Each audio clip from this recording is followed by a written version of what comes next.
Indianapolis hosts some of the biggest sporting events in the world, like the Super Bowl and Indy 500.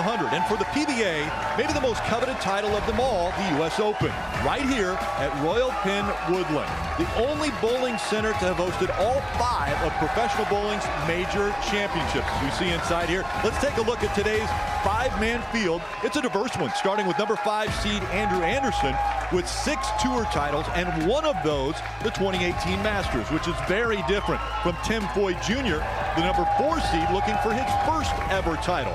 Now, number 3, Chris Vive, has a U.S. Open jacket, but wasn't able to celebrate in the moment because it was during COVID. And at number 2, Patrick Dombrowski is the elder of the group at 46 years old, but is yet to win his first title. And the youngest of them all, the number 1 seed, 29-year-old Anthony Simonson, is the most decorated of them all, with 5 major titles, including the 2022 U.S. Open that he won in this very building. Alongside my 2-time title holder, Kyle Sherman, I'm Rick Allen. Okay, why is it so emotional to win this U.S. Open? Yeah, Rick, there's so much will and determination that goes into just making this show right here. I mean, the U.S. Open is the truest test of a bowler's abilities that we have on the PBA Tour.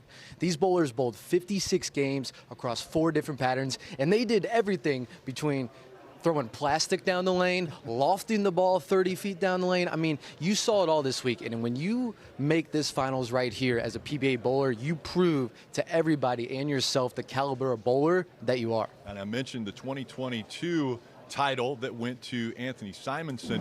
So what a day that was for him. He was able to defeat top-seeded E.J. Tackett and become the youngest bowler to win 3 majors. That's right, Simo. He gets emotional, but that's why we love him. Let's hear from the number 1 seed. He is with the 3rd member of our team, Taryn Hatcher.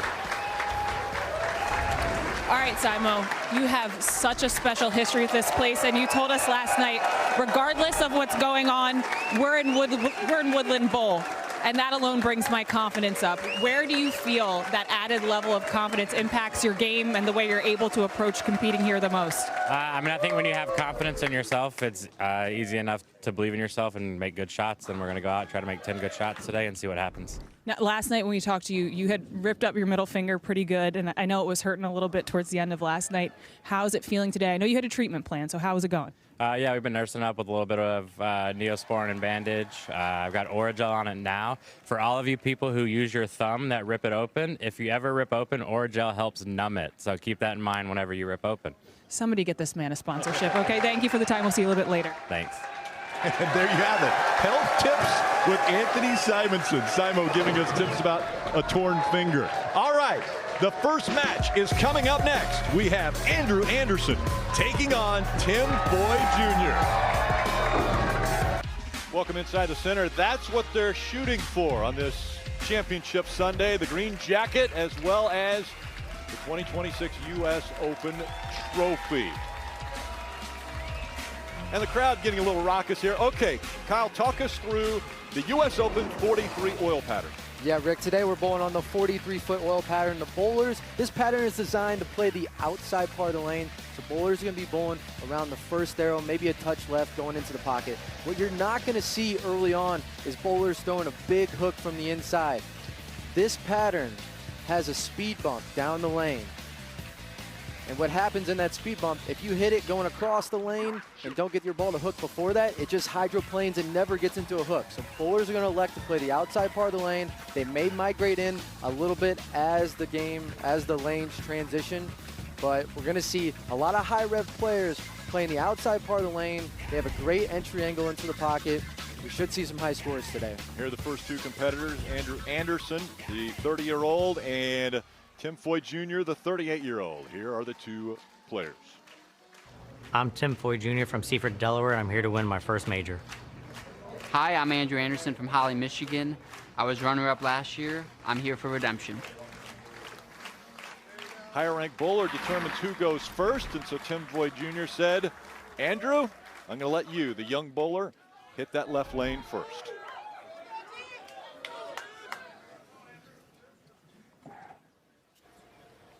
One of the big things that Andrew told us was he has 1 major already, in the Masters.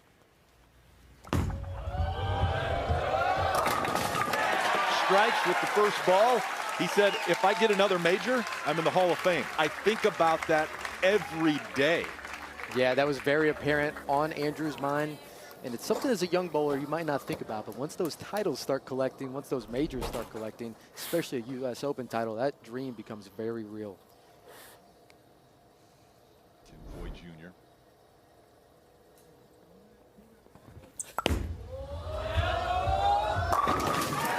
And he strikes on his first ball.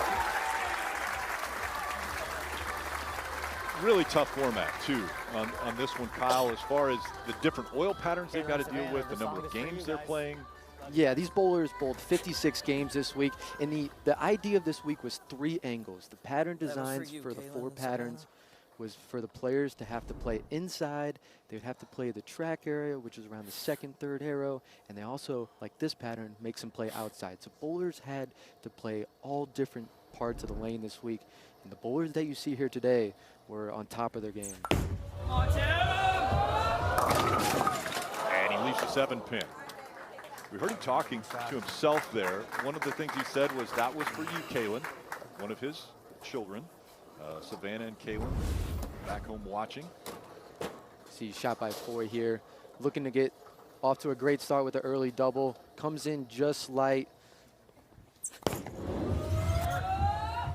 And he picks up the straight. Cleans up the 7-pin there. It's important to elect that Foy is throwing a plastic ball. So this pattern, this tournament in particular, urethane was banned. First time ever in the PBA history. When you say plastic ball, that's the one that when I go to my local center, I can pick it up? Similar?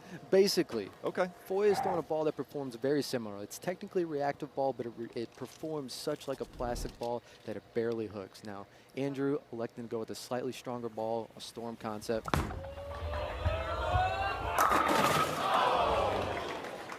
Leaves that 10-pin.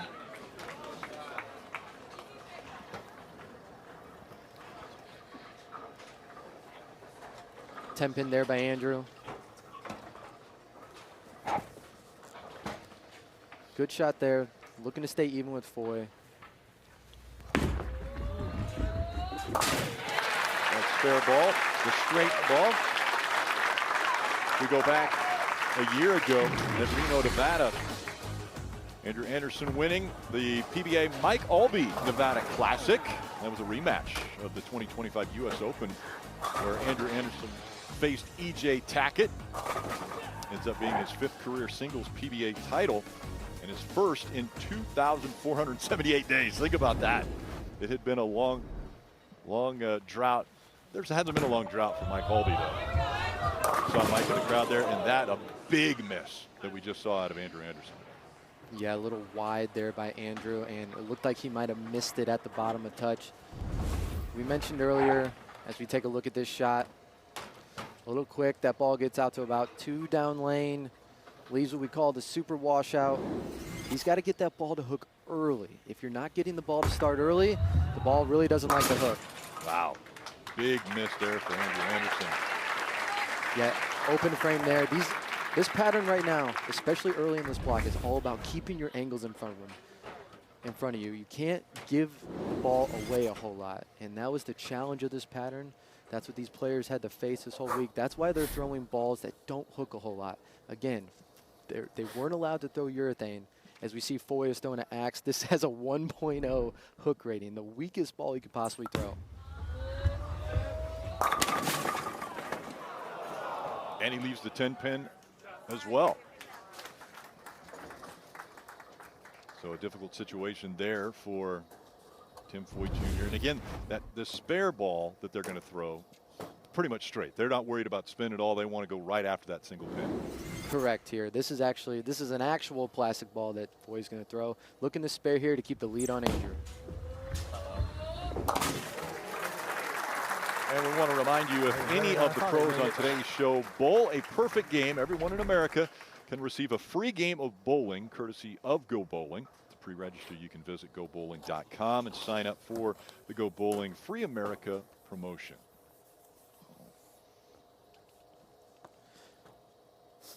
Now again, urethane was banned in this competition.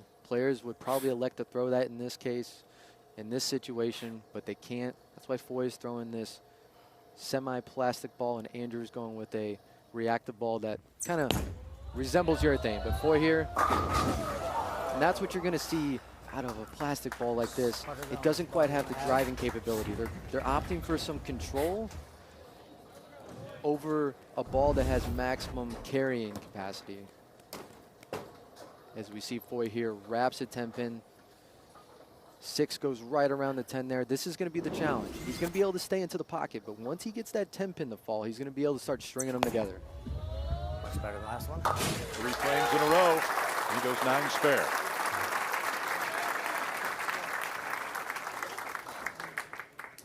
Anderson really is going to needs a strike here. Coming after that open frame, he's got to get some confidence back behind him.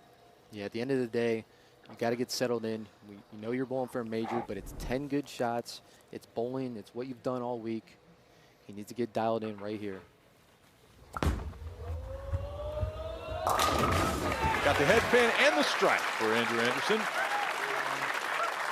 So we take a look at the strike zone tracker there. He's right around the first arrow, 6, 4 down lane, but what we want to pay attention to today is ball speed. We have to have slower ball speed today to make sure that ball reads. If these players get a little too amped, they're going to hit that little speed bump down the lane, and the ball's not going to hook. So the players really have to have great speed control today from the right.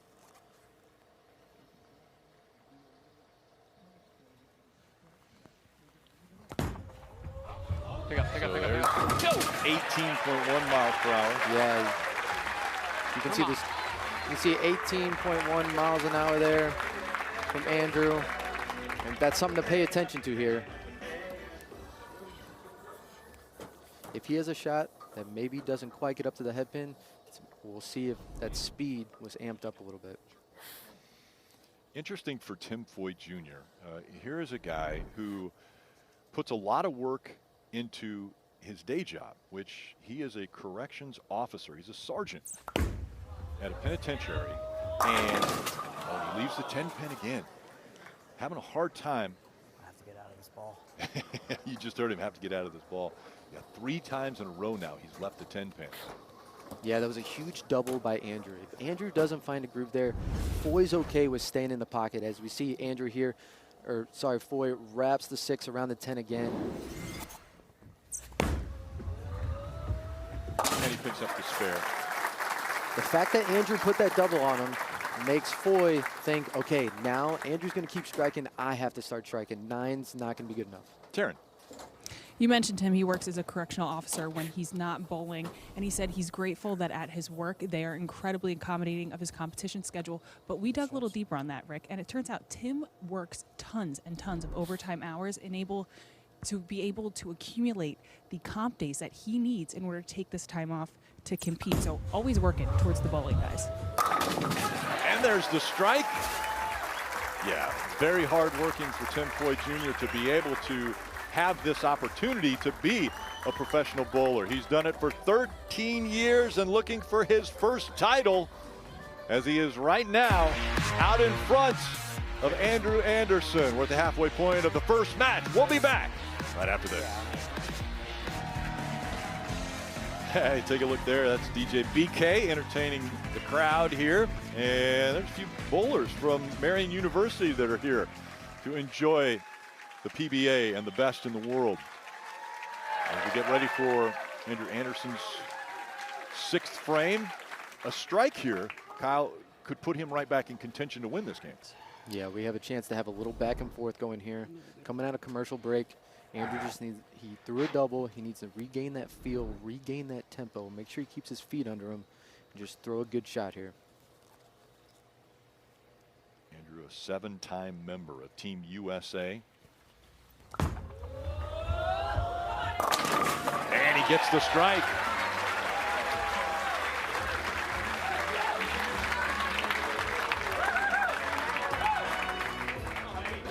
Great shot by there by Andrew. You can see right in between the first and second arrow, starting to migrate in a little bit, but right where we expected them to play.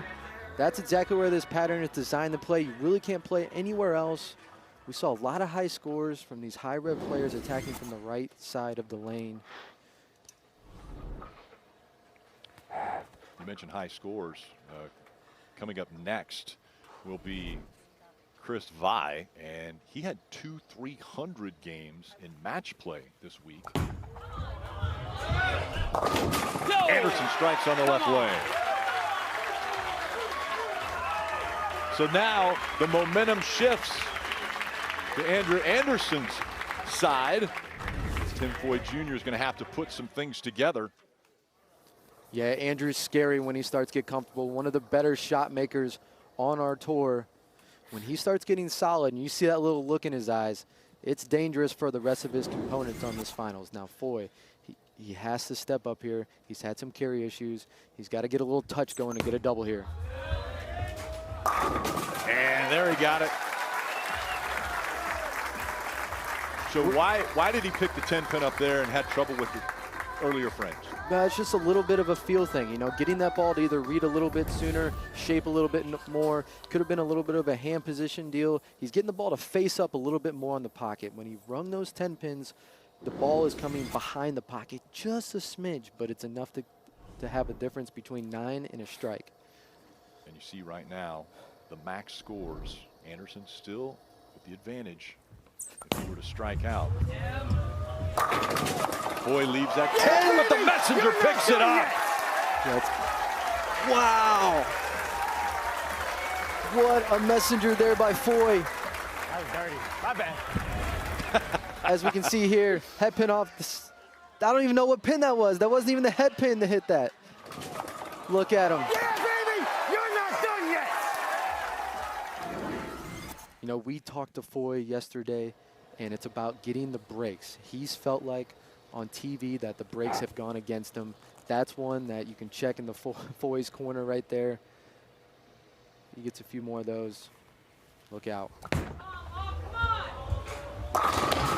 another strike for Anderson.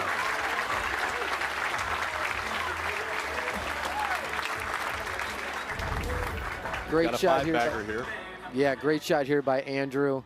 Keeping his composure after Foy getting a little excited with the messenger there. Andrew steps up. He has business to take care of. I expect this shot right here. This one goes down. I think he's going to give it back to Foy. Huge shot here by Andrew. That way, Foy cannot shut him out no matter what he does.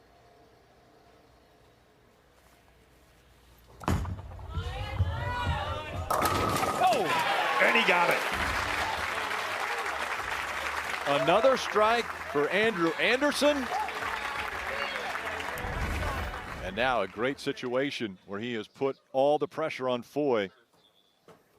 Foy has got to return the favor over these last 2 frames. Yeah, what an opening match here. Foy just looking to strike here in the 9th. He can strike out for 247, which is going to force Andrew to throw the first 2 in the 10th. Watch, then the 10 stays up again. This is just absolutely brutal. Great shot here by Tim. You can see he's just having some carry issues. The ball just comes a little behind the 10 pin, or a little behind the head pin. 6 pin rings right around the 10. He's throwing a great game, just the carry gods are not on his side today. We saw the max score at 226 if he throws 3 strikes here in the 10th.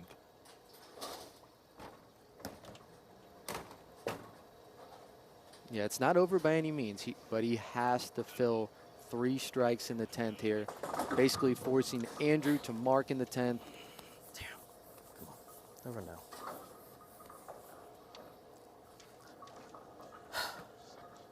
Foy said he changed his strategy to play the way they allow him to play, meaning the lanes. Go ball, go! And he strikes there. The first in the 10th. Yeah, Tim's been one of the hottest bowlers from last year, now continuing into this year with the U.S. Open final appearance today. And he talked about really his lane play,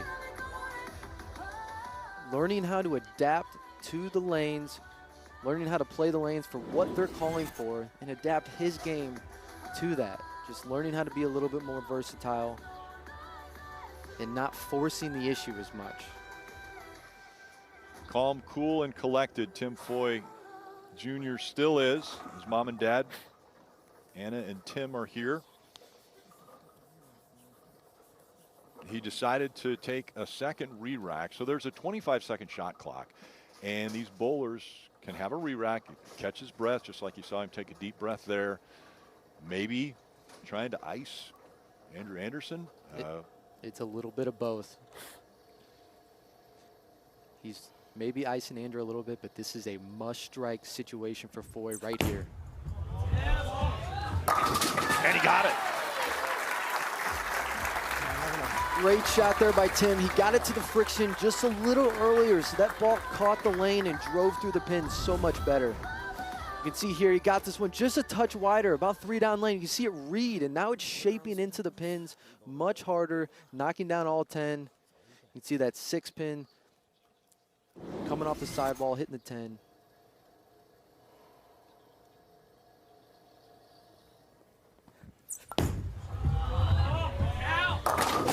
And the strike there means that Andrew Anderson needs 15 pins in the 10th to win. So now the pressure shifts back over to Andrew Anderson. So he can do it with a strike and then the second ball, or he can spare and still get the 5 pins on his third ball to win this match. But he needs 15 pins. A must-mark situation for Andrew here. Just needs to take a deep breath, keep his tempo, throw a good shot. Let's see what he's got. And he strikes. 5 pins will do it now for Andrew Anderson, so he breathed a sigh of relief. And when you say that, Taryn's going to have a little bit more on that in his next match when he takes on Chris Vi. But Andrew Anderson has been working on trying to keep his heart rate down, and he's been working with some special people to help him with that. 5 pins and he wins this match. And he got him the strike there. Match number 1 is going to go to Andrew Anderson. Very classy there from Tim Foy Jr. saying, keep it going. He'll finish out this game. And he does it quickly. 7-10, doesn't matter. Those 8 pins give him a 250 total. And Andrew Anderson now will move on, and he will face Chris Vi. That will be our second match of this afternoon. Chris Vi hoping that there's a possibility he can celebrate his birthday, which is tomorrow. But that means he's got to hit enough pins to get the win. Chris Vi coming up next. He'll take on Andrew Anderson. And we look at the U.S. Open winners since 2020. Belmonte started that. Then you saw Chris Vi, Simonson, Tackett, Troop, and Tackett over the past 5 years. This matchup has Andrew Anderson moving up to take on Chris Vi. And Andrew Anderson is going to bowl first on the left lane.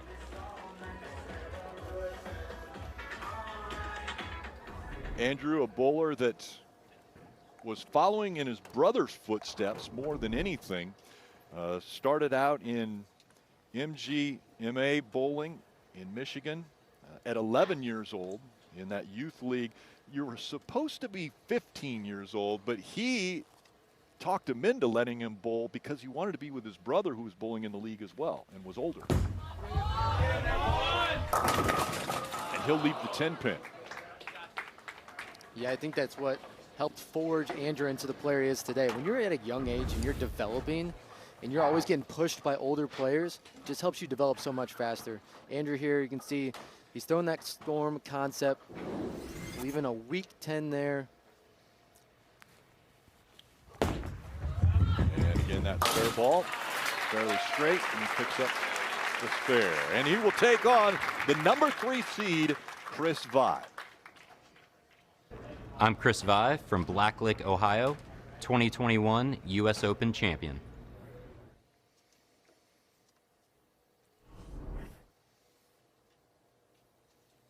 Two titles. He's been on the tour for 10 years now. With that one major, the Open in Reno. And he gets the 9 to fall. Yeah, we mentioned Chris, U.S. Open champion, but unfortunately that happened during COVID. As we can see here, ball high flush. Looks like he stones a 9. Pin comes out of nowhere. Knocks it over, but I feel for Chris. You know, winning with no fans there and your loved ones aren't there to enjoy it with you, it's completely different. I remember when I won my first title, when my dad was there and be able to embrace him, there's no other feeling than that. So Chris's family's here today. Let's see if he can get it done in front of them. And he strikes again in the second. Well, we know Chris's mom is here because she is a very big, not only fan favorite, but the industry. She's right behind him there. She makes some of the best chocolate chip cookies I've ever had in my life. It's unbelievable. And everybody knows about it. Yeah, she is known for the cookies. And there's something about it. There's a little hint of something at the end of them. I just couldn't quite figure out. But Andrew here, great shot there. Another strike for Andrew Anderson. NXT on the CW is high octane, high flying, non-stop action. Don't miss WWE NXT this Tuesday and every Tuesday at 8/7 Central right here on the CW.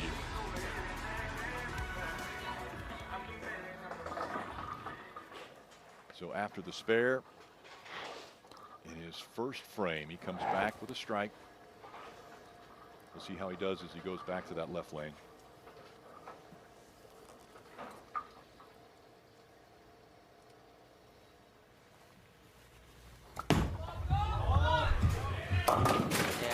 Hit high on the head pin. This lane. Greek Church. No, Rick, that's just the 3-6, 3-4-6, 7-10. This is a makeable spare for Andrew. You can see a little bit of an overcompensation there. Really grabs on it. Ball goes right through the face. He's going to have to slide that front pin, that 3-pin, over into the 4-7 on the left side. Just misses behind. And so an open frame for Andrew Anderson. You could hear him say this lane. He's bowled on this pair of lanes before. Last year on the Stepladder. All right, let's take a look at In the Bag, brought to you by Storm, the standard for those who demand the best. We are the Bowlers Company. Yeah, Chris Vai electing to throw the concept. It's a weaker reactive ball that kind of emulates a urethane ball. Giving him control up the right side here. Front three. Funny part about Chris's arsenal this week, he threw a concept all week that was originally Darren Tang's bowling ball. They were like actually Darren Tang's ball? It was drilled for Darren Tang. They were at the Storm camp at the beginning of the year where we're drilling balls, we're figuring out our arsenals, and they messed it up just a little bit to where Darren didn't really fit him well. Chris threw it, said, oh, I kind of like this. And he kept throwing it, and that's the ball he threw all week this week. So I think Darren should get a little something out of that. We'll see if Chris gives him credit. Come on, give me the hammer! And no. He's going to leave a pin. This time it's the 2 that stays up. All right. So he'll talk to himself just a bit. See Chris Vai's powerful form here.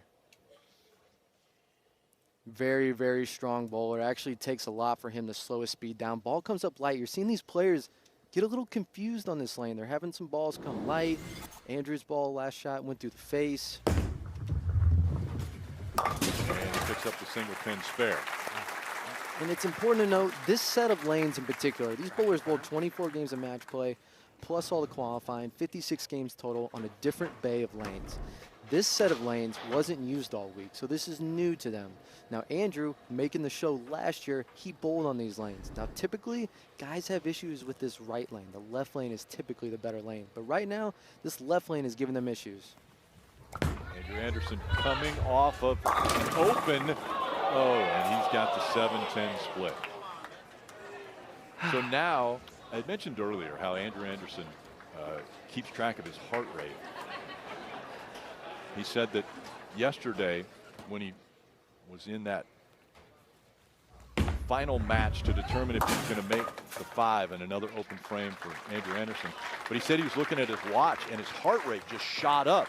But he's been working with somebody, Taryn, hasn't he, as far as being able to try to keep that heart rate down? Yeah, it jumped up to 162 yesterday, and I talked to him after his first match today. It had jumped up to 156 at that point, but he's been working with a mental performance coach for the last 3 years, Dr. Dean Hinnitz, and he said it's really helped him. It's given him some extra tools to be able to deal with certain situations. He said he feels like his mental game hasn't really been here yet this season, but it's given him the ability to flip a certain switch. He said, my good days are just as good, but my bad days aren't so bad. And he does it again. Well, Taryn, this bad day may be bad.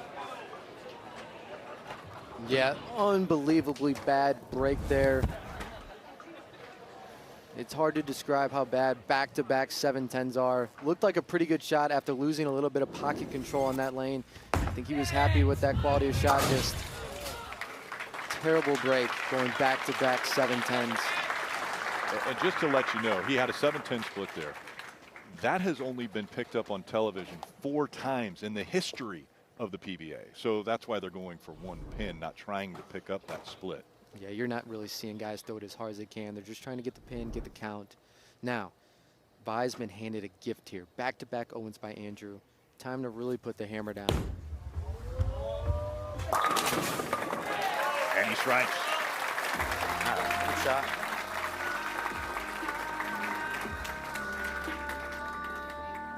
Talking to himself a little bit there. So if you see the advantage that Chris Vai has as far as the max, 279 is what he can get to, and Anderson with those open frames already, a 214 max for him.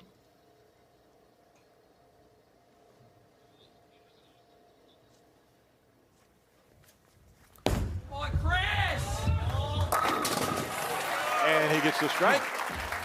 Keep making good shots. So his dad, Craig, and mom, Angie, are enjoying this, I'm sure, as he has taken the advantage here in the second match. Chris Vai looking for his second U.S. Open. Does it happen today? Well, let's take a look at the frames of the game, brought to you by Progressive Insurance. And very, very rare do we see back-to-back 7-10 splits. I don't think I've ever seen it watching PBA telecasts. Unbelievably bad breaks for Andrew. I mean, you're just trying to get to the pocket, control the pocket, but this is the brutality of the U.S. Open. And he strung together 8 strikes in that first match, and now he's got 3 open frames. Yeah, he's got a, there's 2 halves of every game though, and he's basically in a must-strike territory from here on out. It's not great. Yeah, he knew it right away. It's hard to regroup after having 3 opens in a row, but, we saw Andrew the first match was kind of on the good side of it with Tim Foy bowling a great game but not getting the carry. Then this is how quick it can just reverse. Now Andrew, not bowling terrible, but back-to-back 7-10s just completely takes the wind out of your sails. Picks up the spare. How do you regroup? How do you regroup after this when you have such an insurmountable mountain in front of you?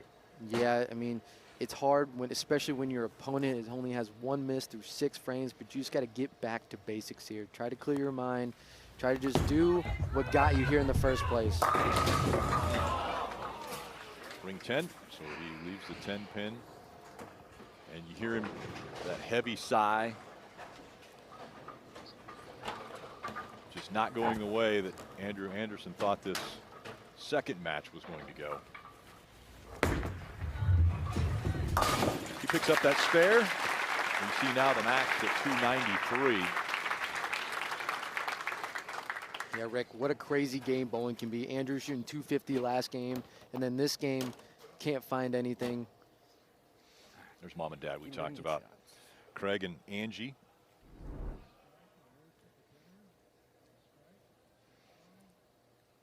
they are definitely proud parents of what Chris has been able to accomplish.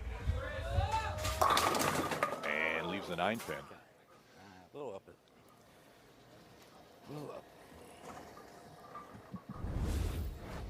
Chris coming up a little high here.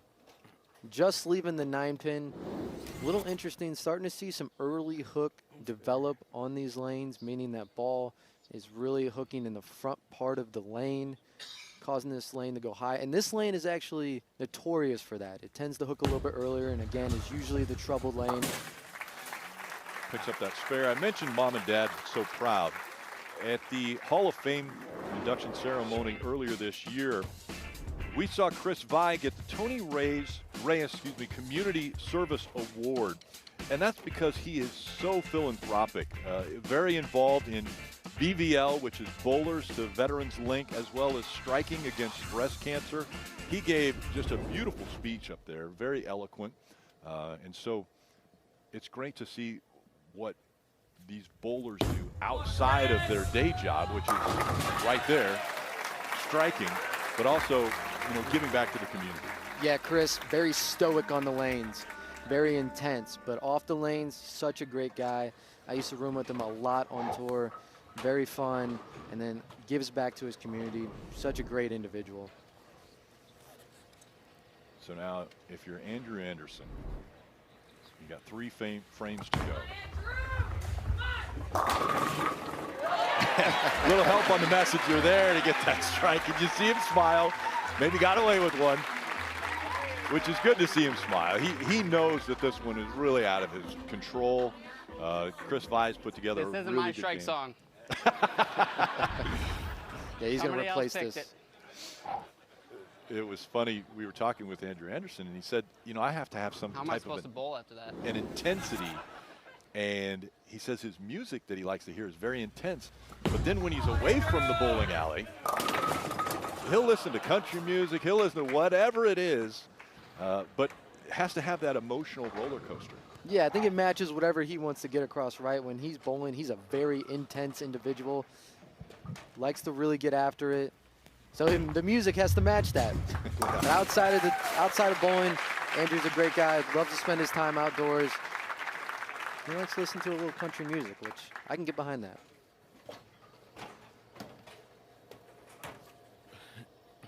Andrew will watch as Chris Vi will finish it out. He has already defeated Andrew Anderson.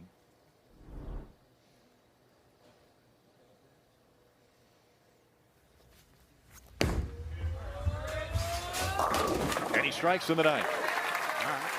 So strikes were definitely something that he saw a lot of. Let's take a look at our Bowl TV highlights. This week in match play, Chris Vi rolled 2 300 games. That's right, 2. He was perfect in game 2 of the first block and game 2 of the third block. That was the only bowler with 2 300 games this week. And again, his max for this one will be 258. Knowing that he has this match already in hand, will we see him try another ball? Yeah, I think he's going to probably stick with this storm concept. It's allowing him to play the part of the lane that these players need to be in. He might try a little bit of reactive ball, or he might try a little bit of a different angle of attack here just to see what happens. The last couple on this left lane, he got them right quick, the ball read, and actually had quite a bit of angle going through the pocket. I think he's going to try to get the ball up the lane a little bit more here just to see what it does. You see, not as far right on that shot, and that's what we're expecting. The middle part of these lanes has glide oil. There's actually 2 different oils being used. Glide in the middle, which is a very slick oil, and on the outside part of the lane, there's a drier oil. So getting that ball in that slick oil, the ball is just going to try to hydroplane a little bit. That's why these players have to get the ball out to the right. Picks up the spare. All right. Hey, great bowling. Great bowling. Great respect between these 2 competitors. Andrew Anderson will finish out. And while he is finishing out, we're starting to see Dombrowski has walked through. Simo has walked through. They're going to have a chance at a little bit of warm up on these lanes. Yeah, Dombrowski's definitely taken in seeing what these bowlers are doing, seeing where they're having good reaction from, seeing where they're missing. But what a week by Andrew this week. Maybe. I know he's a little disappointed, a little disappointed in this game. But this man, after 21 games of qualifying, wasn't even close to the cut. Yeah. Then he rattles off 800 for 3, capping with a 298 to get into the number. I mean, just unbelievable bowling just to get here. And he'll leave indeed. that 10 pin. Good luck, bro. But it was a big week, and you see Anthony Simonson applauding the effort for Andrew Anderson. Patrick Dombrowski is getting ready to do a little bit of warm-up. And so it is Chris Vi who has moved up one rung on that step ladder, and he will take on the number 2 seed. Patrick Dombrowski is heading out onto the lane. He'll get warmed up, and we'll see if this roller coaster aficionado has anything for Vi. There's some more of the Marion University bowling squad here to enjoy some bowling with us inside of Royal Pin Woodland. Match number 3 has Chris Vi now taking on the number 2 seed in this match, Patrick Dombrowski. Let's hear from him. I'm Patrick Dombrowski from Parma, Ohio. I'm looking for my first U.S. Open title and national title. PD or Dom, to make it a little bit easier to say Dombrowski, is what he goes by. The 46-year-old, the veteran in this field for many years. He was a full-time accountant and then has focused now on bowling. And that one gets a little bit deep in down the lane and leaves 3 pins. Yeah, Patrick, a little bit of an old school bowler. Bowls a lot more with touch and feel and a very clean release. In a game where it's all about power, this guy has some of the best touch on tour. Now you're going to see Patrick play a little bit further left than the other players. That's because he has a little slower ball speed and he can get his ball to hook in areas where maybe some other guys can't. Now he's got to clean up this spare. And he does. Couldn't that be adrenaline? I mean, this is a totally different setting when you come out here and throw your very first ball in front of this crowd on TV.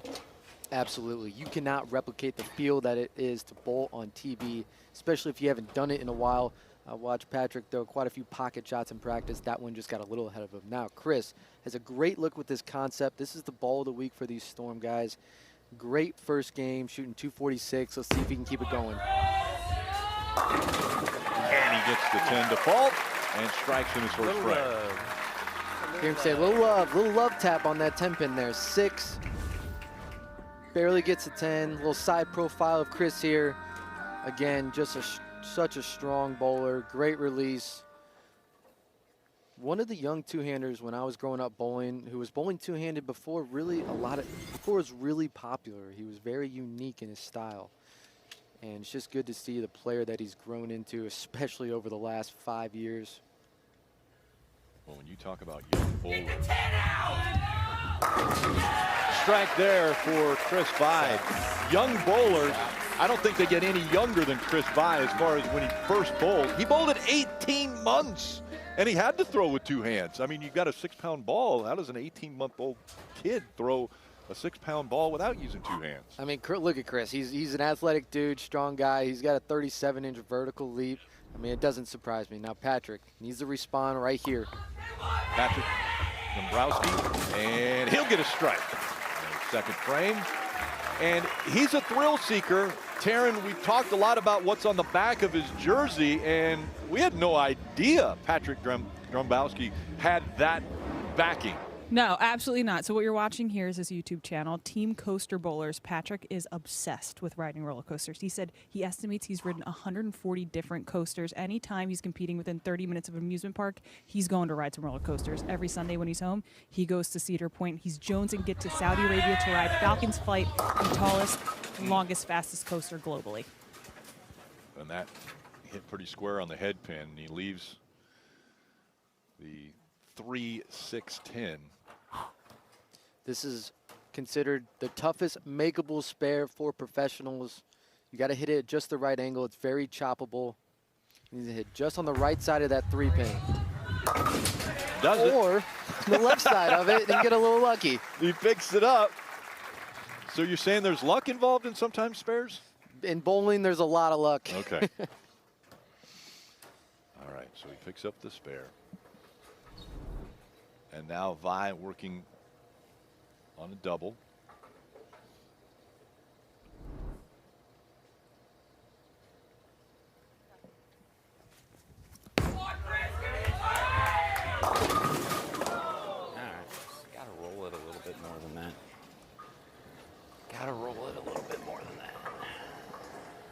So you can hear Chris talk about he needs to roll it a little bit more, meaning he got his hand a little on the side of it, creating a little side rotation. He's got to roll it. That ball's got to read the lane early enough so it starts shaping into the pocket. If he doesn't do that, you're going to see that ball hydroplane just enough to miss the pocket, hence leaving the 2-8 here. Now, fairly easy spare. Just is going to move his feet a couple boards to the right and keep his target about the same. And he puts the 2-8 up. Back on it. Back on, making a good shot. And our stats come from Lane Talk. If you want to take your bowling to the next level, head to lanetalk.com. Keep stacking good shots here. Come on. One of the great things about the PBA and these professional bowlers is they'll wear a microphone on TV, so we get to hear them talking to themselves. For the good and the bad. Yes.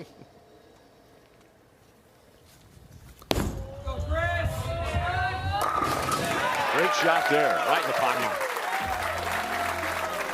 What a great shot there by Chris, responding after that 2-8 leave. You can see that ball is really picking up on that lane. When he gets it to about 4 down lane, it really reads right about here. And if he gets it to do that, it starts shaping into the pocket, driving through the pocket, as you can see there. Great shot. He wants to throw more of those. Once he figures out this right lane, things are going to be good for him. Now Patrick here. A little deep there, leaves the 2. Yeah, this is what we talked about early, is when you start migrating in, shaping the lanes a little bit too much and giving the ball away, it's very inconsistent. This pattern is designed to keep your angles right in front of you, and even someone with such good touch like Patrick is having issues getting his ball to consistently read in the right spot. Now, it looks like here's a ball change to the same ball, but a different layout. This is a Storm Bionic. It's a symmetrical ball, a little on the stronger side. And they can do that. They have 10 balls in their arsenal that they can. We saw Joey hand him this ball, but that's completely legal to change balls. Of course, they were limited to only 10 balls this week. And he leaves the 7-pin. A lot more pin action there. Saw a little smile on his face, wondering why that didn't end up taking out the 7. You see Dombrowski's great touch there. He almost just lays it on the lane. I mean, you can't even hear this guy's ball touch the lane when he throws it. Great touch, so clean with his release. A good shot there, but again, the inside part of this lane is very tricky, and if they're not broken down just right, it can be really difficult to carry or simply just hit the pocket. So Dombrowski has gone spare, strike, spare, spare, spare. Vi coming up. And he has a strike, strike, spare, strike. And he leaves the 10-pin. All right, good shot. Better shot. Yeah, he really liked that one. He rolled that one out to the friction. It really read the lane. I thought that was going to strike. Well, your favorite board games are now your favorite game shows. All new seasons of Trivial Pursuit, hosted by LeVar Burton, and Scrabble, hosted by Craig Ferguson. That's every Thursday, beginning at 8/7 Central. And a balk there for Chris Vi. Looked off to the left immediately. And again, there's a shot clock. They've got to start their approach 25 seconds after the ball has stopped in the ball return. Yeah, if someone makes a noise like that, they'll reset the shot clock for them. It's really quiet in here when they're throwing shots, so It's easy for the players to get distracted, but needs to regroup here, stay clean. And he does. Great frame by Chris there. 10-pin lead. Coming up in the 6th frame here. This is a very important shot to keep his lead, throw a strike, especially going into commercial break. We saw him warming up earlier. Anthony Simonson is waiting in the wings to find out who he will face in the championship match. Come on, get the 10 out! And a little bit high on the head pin, and he leaves again that 2-6-10. Or excuse me, 3-6-10.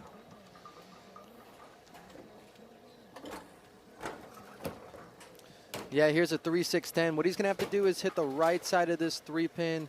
The ball's then going to deflect and hit the 6-10. I thought that was a good shot by Chris, but he got it to the dry just a little quick. Maybe hit it a little too much and read the lane a little too aggressively going through the face. And just like you drew it up. Perfectly executed there by Chris. Perfectly executed. Yeah, so talking to the ball rep, or his tour rep there. And we're at the halfway point of this one. Dombrowski has some work that he's got to do to catch up to Chris Vi. We'll find out if he can do it when we return. DJ BK having a great time. DJ BK, by the way, the youngest DJ in the NBA right now. He's full-time for the Indiana Pacers, but we've got him here today. As we continue on with Patrick Dombrowski, has to put something together. He's strung a couple spares here back, but he has a deficit he's got to make up.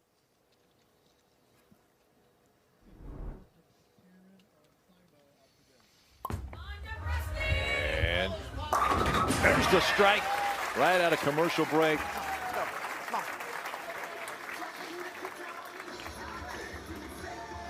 Taryn, how is it going for Simo as he waits? He looks loose. He was just bopping his head along to the music as the DJ was getting the crowd going. I asked him how he's feeling. He shrugged. He said, I feel good. I said, you throwing any less or any more than you typically would because of that finger? And he said, I don't really know. I don't really know what I do for shows. I'm just doing what feels good. So seems like he's pretty loose, guys. It's good to know. Pretty loose. Yeah, that's something we've seen out of Simo all week, was he was loose, a little bit different demeanor. Now Patrick looking to throw a double. So Dombrowski has decided to put a little pressure back on Chris Vi. So Chris coming off of 2 spares. Keep making good ones here. Yeah, great shot there by Dombrowski. If you want to win a U.S. Open, you have to throw shots like that. Now Chris needs to respond right here.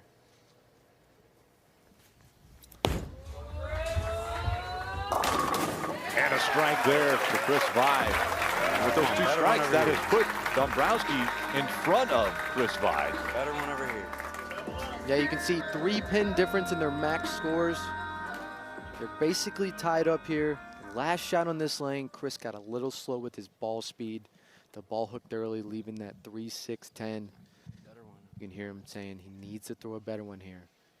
And this is huge. Throw the pressure right back on Dombrowski.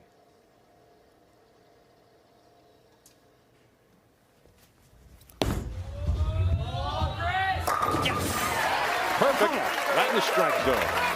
What a shot by Chris there.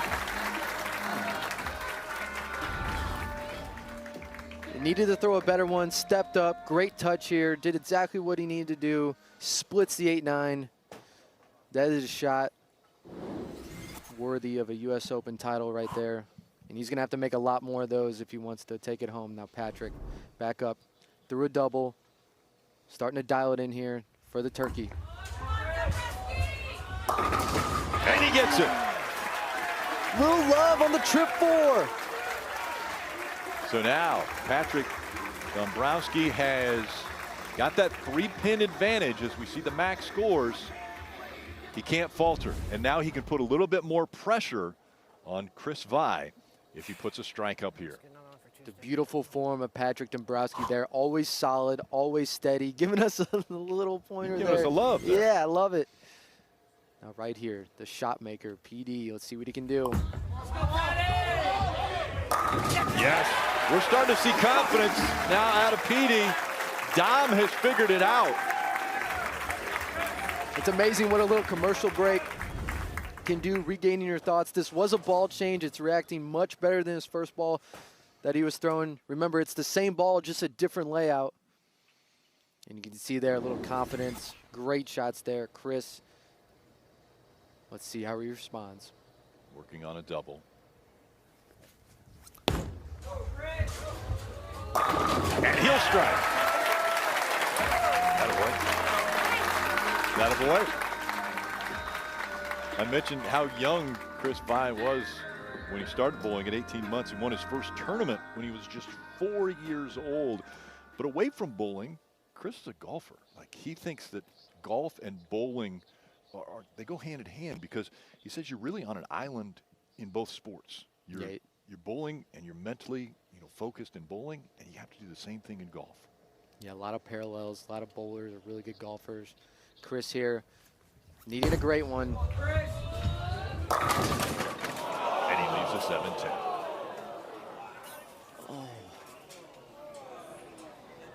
That is such a bad break for Chris there. I thought this was a great shot. I mean, we saw this before in the Andrew Anderson match. Fed the ball exactly where he wanted to. Ball just doesn't quite shape up, and that could be a 7-pin, that could be a 10-pin, but unfortunately leaves both. He goes for the 10, and he'll pick it up. At least the 10. He leaves the 7, so an open frame for Chris Vine.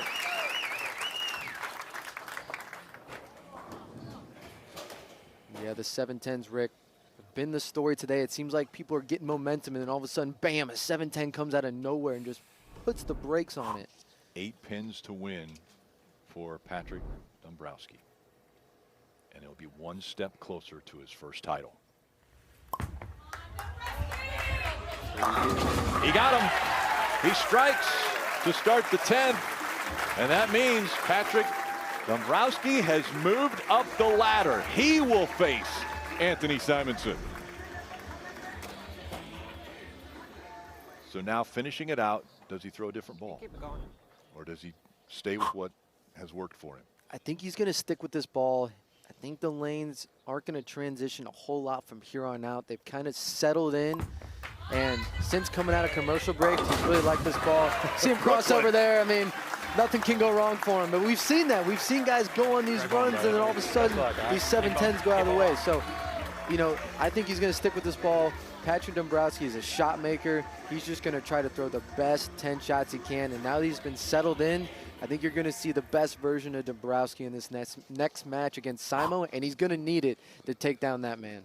We're seeing a lot more confidence right now out of Dom. And the last ball of this match, a strike. So the momentum on the side of Patrick Dombrowski. He has won this match against Chris Vine. That means now he will face off against the #1 seed and a guy who considers this place, Royal Pin Woodland, almost a second home. He has been great here. Taryn. All right, you've got a shot at a title. You just beat one U.S. Open winner to get here. Where are you at mentally right now? Just focus on the next shot. Don't think ahead. Just take one shot at a time. I know that your hashtag is throw it better, but we watched you really settle in and start throwing that ball very well towards the end of that. What was the difference for you? Just listen to my collar. Throw it better. Always listen to the collar, guys. When in doubt. Thank you for the time. Good luck. Thanks, you. Okay, so, we talked about him being an accountant. Maybe it's tax season for Patrick Dombrowski. He is really shining right now, but he's going to have to because he's going up against the #1 seed, Simo. And that young man has accomplished a lot, and he's looking for his second U.S. Open. He would love to hoist that trophy at the end of the day.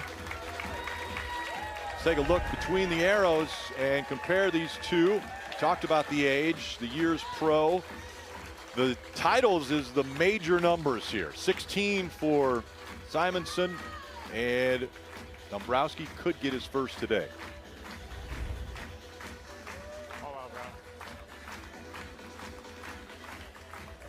I'm Anthony Simonson, currently residing in Las Vegas. I am the 2022 U.S. Open champion.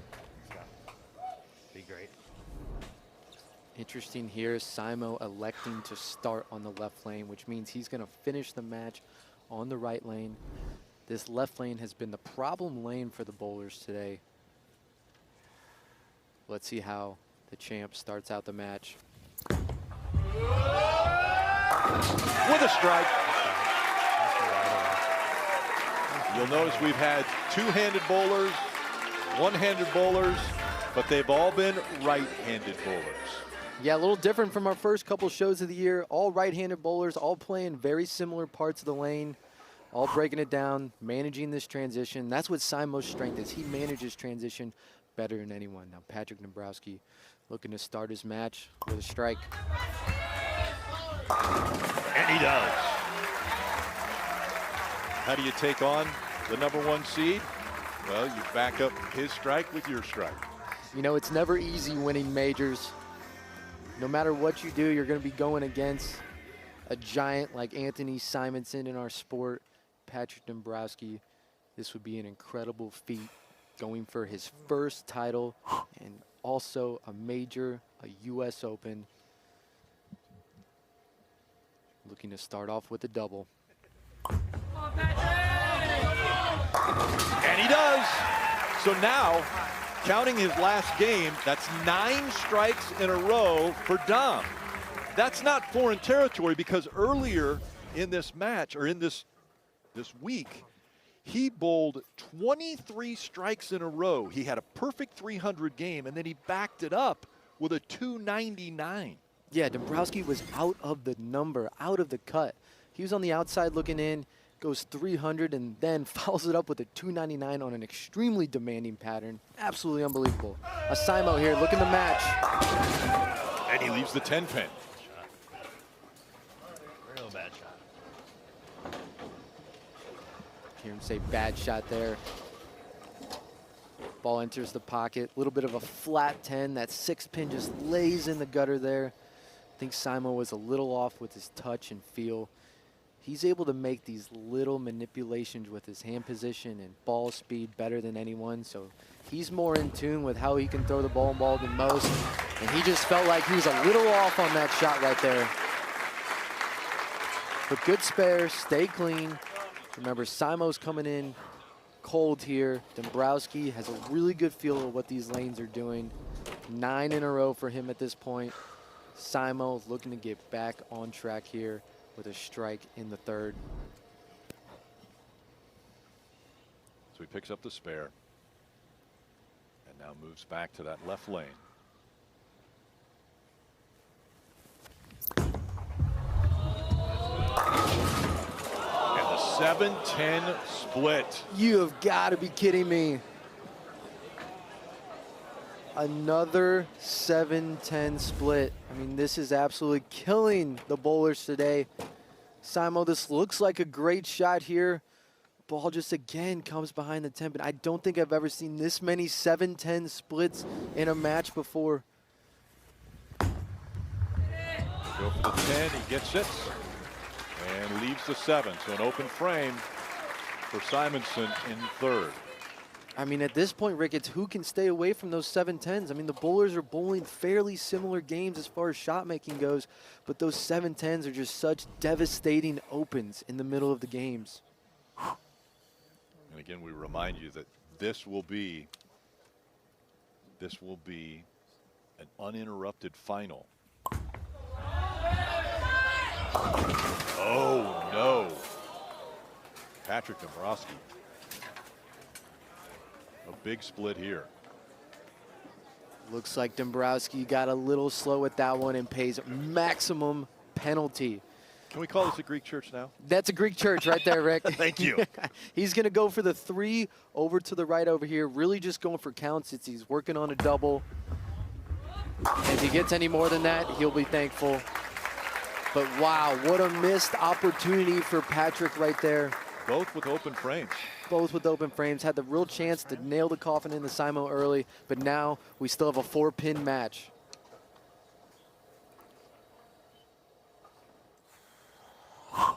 big exhale there from Dom. He tries to get back on track here in the fourth frame.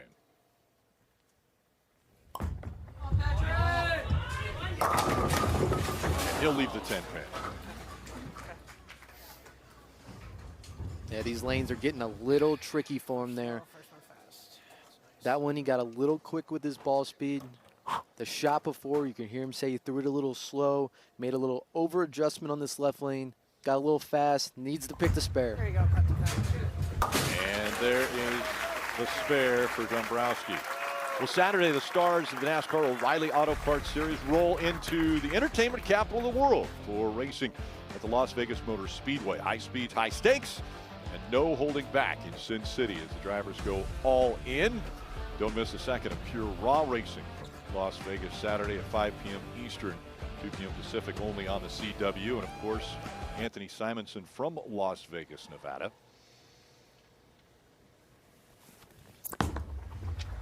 Coming off of that open, and he's right. Great rebound shot there by Simon. If you're Dombrowski sitting on the bench, you're kind of kicking yourself a little bit because Anthony gave you a gift to really take a lead and you weren't able to take advantage of it. Simo taking a re-rack here. You see a little light mixed on this lane. Much better executed shot. They get 2 re-racks and a timeout. They can call for a break. So he called for one of his re-racks here. Yeah, he knows this is a, even though it's early in the match, a chance to get a double here, take the lead back from Patrick, and just put the pressure on him.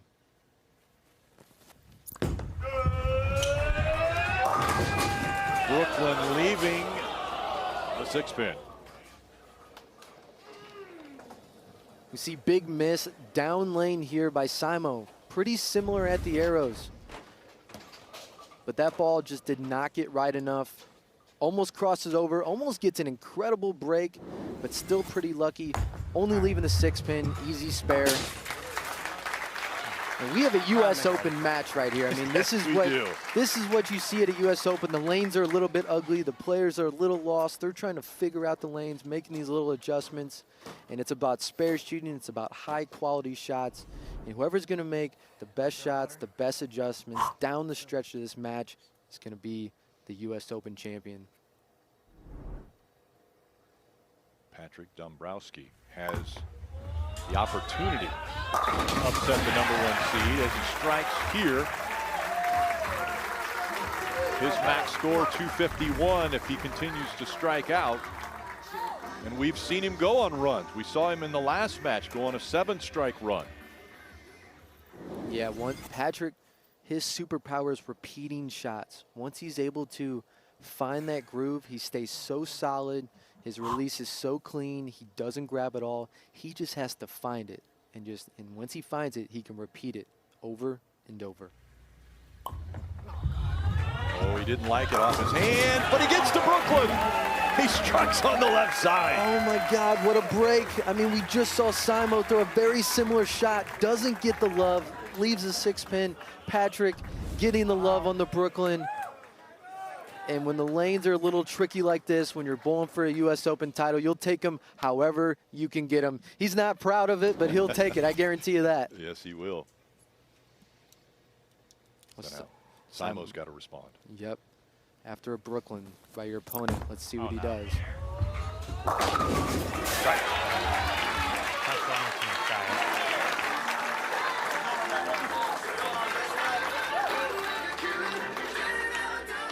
See him kind of shake that one off there, Rick. He got that one a little wide at target. Wasn't his best effort, but it caught some friction. Light tickled him. He'll take it. Now, last shot in this lane, errant shot. Almost went Brooklyn. Needs a double here. Stay within striking distance of Dombrowski.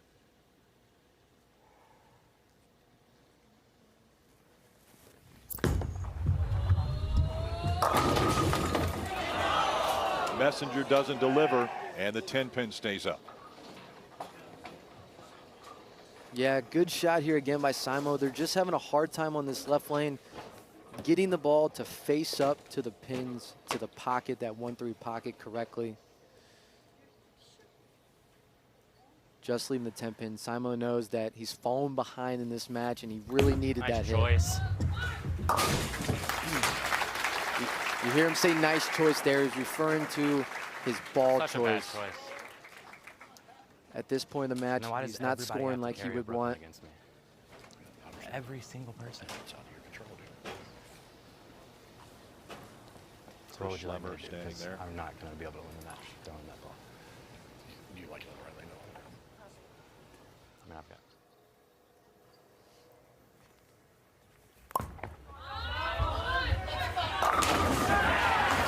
And he'll leave the 7 pin.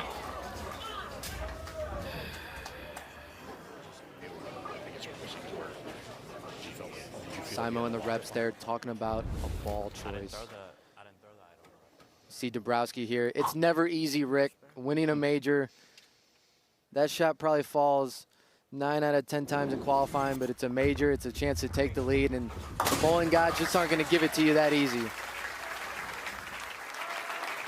Again, you mentioned Chris Schlemmer, the tour rep for Roto Grip, talking with him. And Simo said to us last night, after he was the #1 seed, he said it was Chris Schlemmer who got him back on track. He was kind of getting into a hole in one of the match play blocks. And all of a sudden, Chris Schlemmer talked to him and was able to pull him out of that hole. And he'll leave the 10 pin, ring 10. Good shot. Good shot. Come on.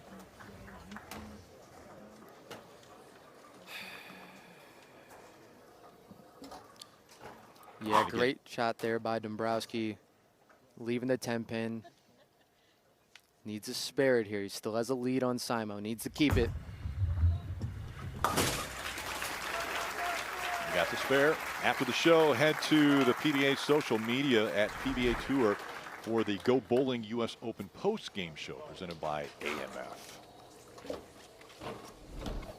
Now you heard Simo talking about not being able to throw this ball the rest of the game, but it looks like he's sticking with it. He struck the last shot on this lane, so I expect him to stay with it on this lane, maybe make a decision on the other lane, but needs one here. And he gets it. That's why Simo's Simo right there, throwing big shots when he needs if I it. throw it that good, it doesn't matter what ball I use. I'm just gonna throw the same ball. If I throw it that good, it doesn't matter what ball I use. He's not wrong. It doesn't get much better than that. Come on, man. Nice and easy to it.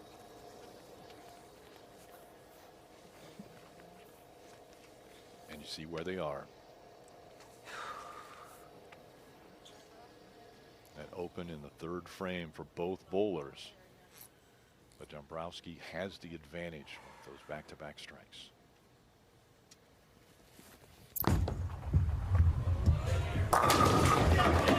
And the messenger doesn't pick up the 10 this time either. So now in the ninth, looking for a spare, but you see the max score for Simo, 197. You can see another pocket shot here. Head pin almost comes off the sidewall, but those messengers aren't connecting. But this is why he decided to finish on that right lane. This left lane has been the problem lane for these bowlers. Simo with a spare here. It's out of his control. Dombrowski for his major has a chance to step up and win this. Major and first title ever. And first He's title. 46 years old. He's been a pro bowler for 25 years. Most of those, he's been a full-time accountant. And now he's focused on bowling, and he is just a couple frames away from his first ever title and a U.S. Open.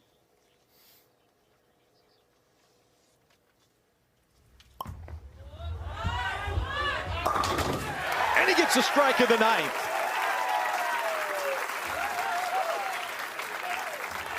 Taking a re-rack here. He's going to take a breath.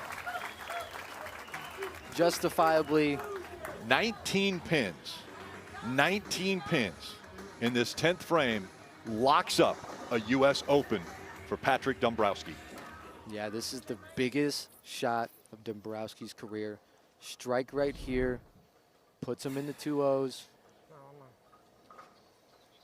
Right now, he knows what he's got to do, but he's got to focus on the task at hand. Settle down and make the best shot of his career.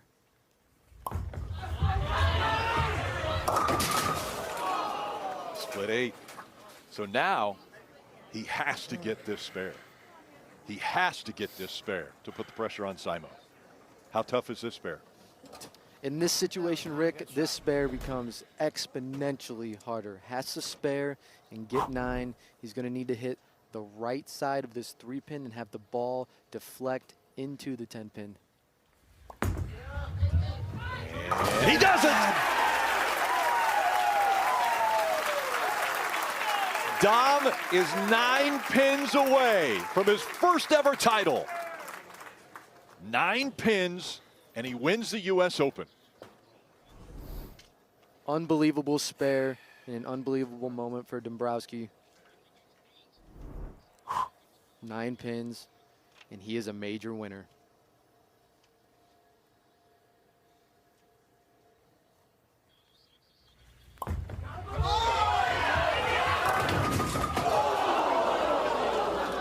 The door is left open. That means that Simonson, if he strikes out, can tie. They would go to a roll-off. He has to put 3 strikes together. And remember, Rick, this has been his good lane the whole match. The left lane's been his problem lane. This lane he's been solid on. Anyone can step up and throw 3 in the tent to tie. It's this man right here.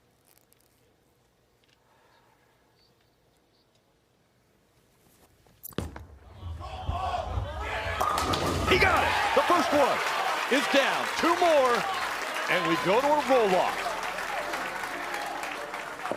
If he doesn't strike, Dombrowski is the 2026 U.S. Open champion.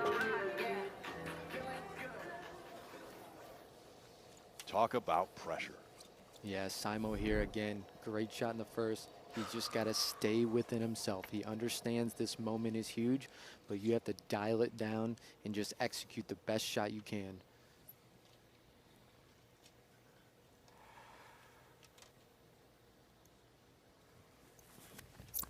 Needs a strike to stay alive. He got it!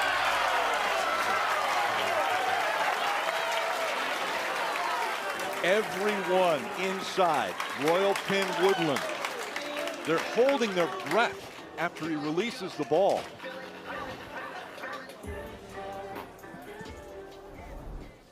You saw Patrick Dombrowski shaking his head a little. He knows that if he would have got 9 pins, this wouldn't even matter. A strike away from going to a roll-off.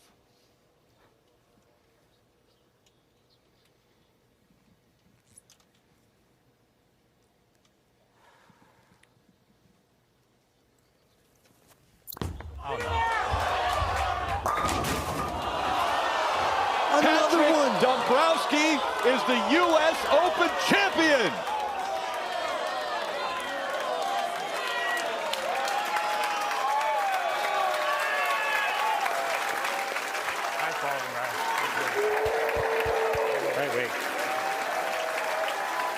His first ever title, and it's a U.S. Open. What a day for Patrick Dombrowski. Unbelievable after all these years. Pretty sweet that your first one's a major championship. And for a guy who loves roller coasters, what an emotional roller coaster he's been on these last few frames. This was a good shot here by Anthony. He got a little quick. You heard him say, oh no, and that ball just comes a little behind the head pin. And the theme of the day was the 7-10s. As soon as you thought someone had it in the bag, these 7-10s would come out of nowhere. He knows he didn't throw it his best, but he could have got away from it. But instead, that man right there is your U.S. Open champion. Patrick Dombrowski out of Ohio is about to get the hardware and the jacket.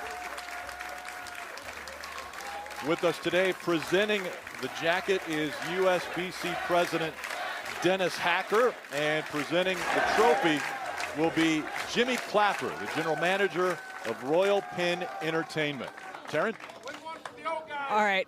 I understand you've got some new threads for Patrick here, Jimmy. Go ahead. Take it away. Absolute new threads. Congratulations. First title, first major. Awesome. On behalf of the BPAA and over 1 million members of the USBC, you're our champion. I'm proud to present you with your green jacket. Thank you.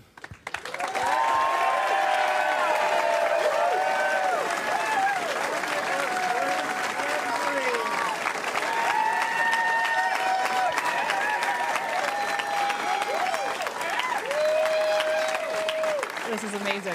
Pardon me, that was Dennis with the jacket. Jimmy's got the hardware now. Jimmy, go ahead, take it away. Patrick, great bowling this week. On behalf of Royal Pin Entertainment, congratulations. Thank you.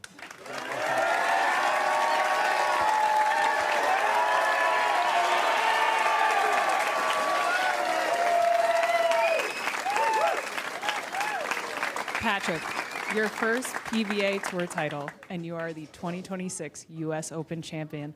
What is going through your mind right now? I'm at a loss for words right now. I thought we were going to go into a roll-off. I thought I threw it good. I tried to make the adjustment off of the 10-pin and just got lucky.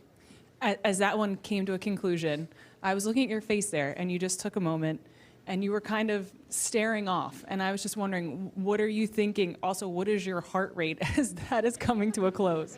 I was just getting ready for the roll-off. I know Simonson's resume speaks for itself. So I was just getting preparing myself for that, and luckily it didn't come down to it. When you look back at your first PBA Tour title, what is the one memory that you will take away from this and remember as the first thing you tell people about winning the 2026 U.S. Open Championship? No more PTQs at the tournament champions. Patrick, congratulations. Thank you. A big smile on the face of Patrick Dombrowski. 25 years in the making. He has been a pro and has never been able to enjoy this moment right here. And now he is going to savor it. A reminder that our PBA Tour coverage powered by Go Bowling continues next Sunday on the CW at 4 Eastern, 1 p.m. Pacific. It's the 2026 Groupon PBA Illinois Classic from David Small's Victory Lanes in Decatur, Illinois.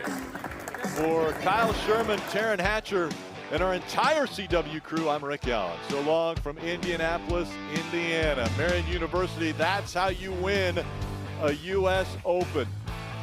It was a roller coaster ride for the eventual U.S. Open champion in Patrick Dombrowski. The 46-year-old has finally claimed his first title, and he gets the 2026 U.S. Open. You've been watching the PBA on the CW.